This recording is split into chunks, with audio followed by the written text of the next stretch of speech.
We're reading stories about people who responded well to the story that God has for their lives. These are not necessarily people who obeyed perfectly. And I believe there's a danger sometimes, there's this temptation to take heroes of the faith and we put them on a pedestal, we put them on a mountain, and they're worthy of respect. God used them, it's awesome. But we put them up here, and then we take ourselves and we say, you know what, but I'm not like that. I was meant for the valley down here. And I might move a little bit, but I'm not going to be used in that way. So today we're going to look at Moses. We're going to see a few attributes of what made him this unique servant leader. Leadership. I don't know how you define leadership. There's a ton of good definitions out there. Some of the ones that seem real popular today are the simpler is the better. One of my favorite is a leader is someone who has followers. Not a lot of context to that, however.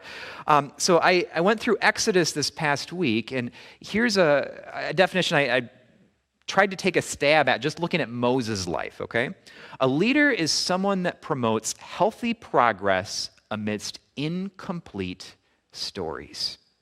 It's someone who responds well to God's grace and command, and who's committed to promoting others to do the same.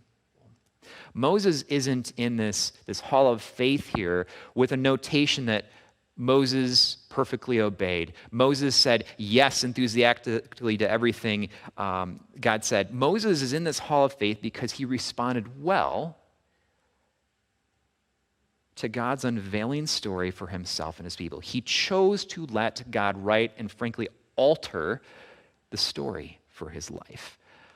If we respond well to God's story for our lives, it's going to mean character development. And it's going to mean some surprises, and it's going to mean some twists and turns, no doubt. But most of all, it's going to mean losing the illusion of being in control of our story. But just like those choose your own adventures that were kind of predictable, God's got something better. Sometimes we need other people because they have different gifts, because they have opportunities, relationships, abilities, things to fill the gaps, because nobody is meant to do it entirely alone. This is another lesson that Moses had to learn many chapters later. Okay? And sometimes we need other people because we need encouragement, because we need accountability. We are not meant to do it alone. And there's no such thing as a truly healthy and effective leader or dad or mom or anyone else who can do this in a vacuum and sustain it and do it well all by themselves. So we have this choice to choose our own adventure, as culture tells us, or we can choose to respond well with God's unveiling story for our lives.